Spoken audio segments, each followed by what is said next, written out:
Oh no, say it ain't so. Bad news for Gervonta Davis versus Ryan Garcia fight. Potential jeopardy or at least a stumbling block. I'm stumbling. Let me tell you what's going on in this video. What up, Fight World? It's your boy Ego in the back with some more boxing. ESPN is reporting plans for an April 15th bout between Tank and Ryan not finalized. There is a promotional issue. It says a rematch clause is holding up a Davis and Garcia contract. So ESPN says the deal for the planned April 15th super fight between Gervonta Tank Davis of Baltimore, Ryan Garcia of Victorville hasn't yet been completed due to a dispute over a rematch clause, sources told ESPN. The sides agreed that the 136-pound catchweight pay-per-view fight slated to be taking place at a venue in Las Vegas would be produced and distributed by Showtime with PBC as the lead promoter. If Ryan Garcia wins and the rematch clause is activated, Golden Boy and DAZN argue that their side should be the lead promoter and pay-per-view producer distributor, sources said. PBC and Showtime maintain that the promoter and network should remain the same for a potential encore bout, according to sources.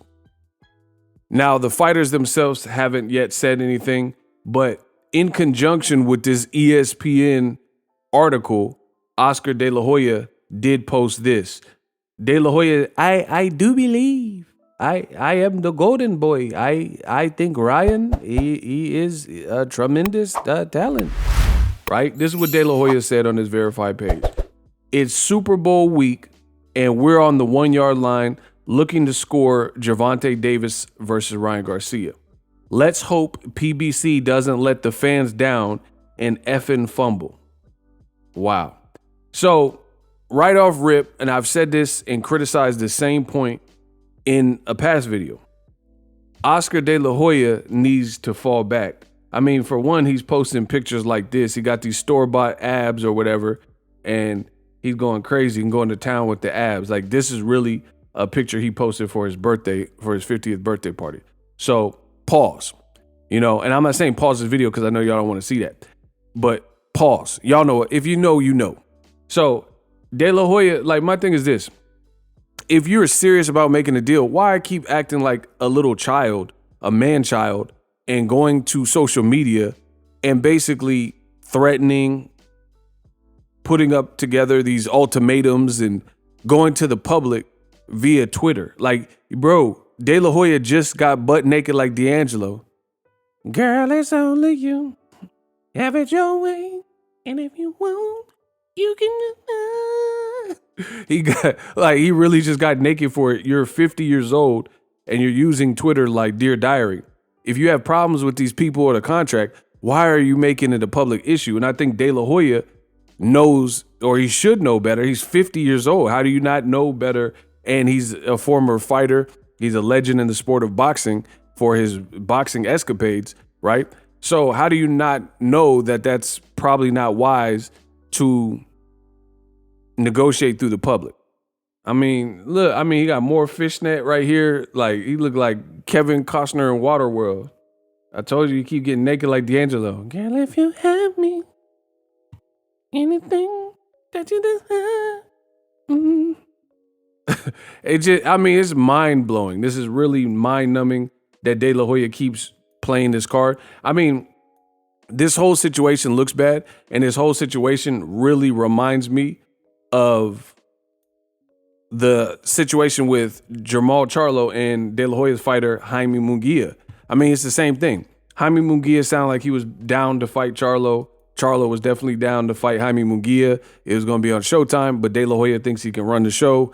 And out of nowhere, he thinks he has like the power. This is also very analogous to Terrence Crawford's situation. You can think of, they say history repeats itself. These abs got to stop. But they say history repeats itself. And Terrence Crawford, same situation. Like, either you're the A side or the B side. Showtime would be the lead promoter because they have the lead star. Gervonta Davis is absolutely the A side. He's been on several pay-per-views.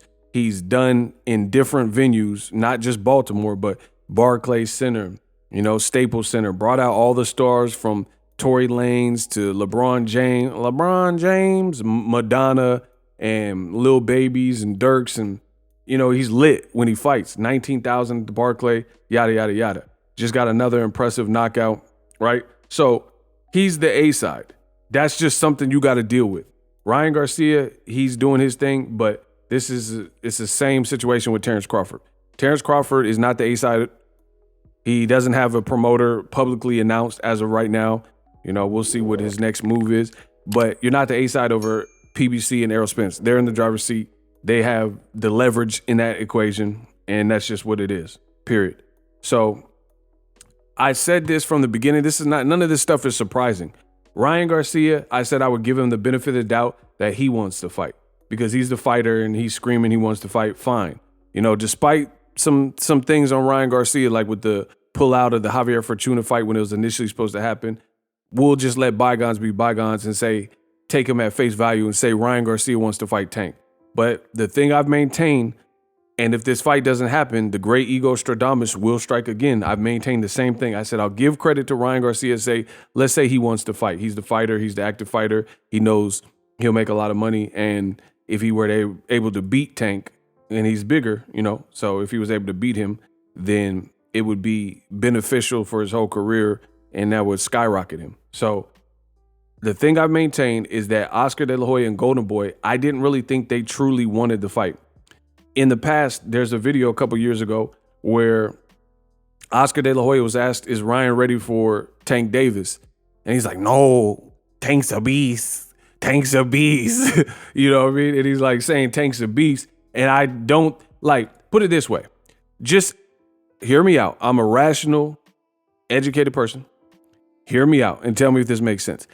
If this man De La Hoya back then, a couple years ago, said, no, Tank's a beast, and said Ryan wasn't ready then, and you look at Ryan's career and who he's fought and how the performances look, and then you look at Tank's career and how his performances have looked since that point, Tank Davis only looks more of he looks more monstrous. He looks like more of a monstrosity in his recent fights. He looks like his fights are getting bigger. The events are getting bigger. He's dealing with the pressure. He's still knocking out everybody except for two guys, Eastside Pitbull Cruz and some other guy that went 6 rounds or whatever it was.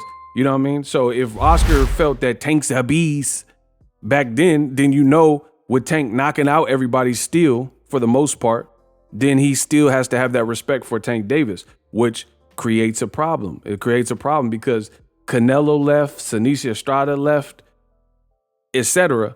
And De La Hoya is holding on to it. Why did he do that? Let me get off this. De La Hoya is basically holding on to a thread in terms of star power, ready-made stars. Because some guy like Blair the Flair, he's a cool fighter. He got the flair in the WWE, but he also got stopped. So some people don't feel like his showmanship, at least on the fight with Alexis Rocha, didn't live up to it. So he doesn't have a guy like, then you can say Alexis Rocha got a nice knockout, but he also lost to Speedy Ellis, and he doesn't have the same spark and personality or following, or the personality of a guy like Alexis Rocha or the following of a guy like Canelo or, Wilder or somebody like that. So Golden Boy is missing the star element, and Ryan Garcia is the closest to having the look, having a fun style to watch, and having an audience. So you really think De La Hoya wants to sacrifice that to Tank? But I mean, we'll see how it all plays out. Hopefully the fight happens. That's what but he's just getting on wax and blaming PBC, and it's predictable. Drop your thoughts in the comment section. Best in the business. Subscribe. I'm out. Introducing Super Thanks.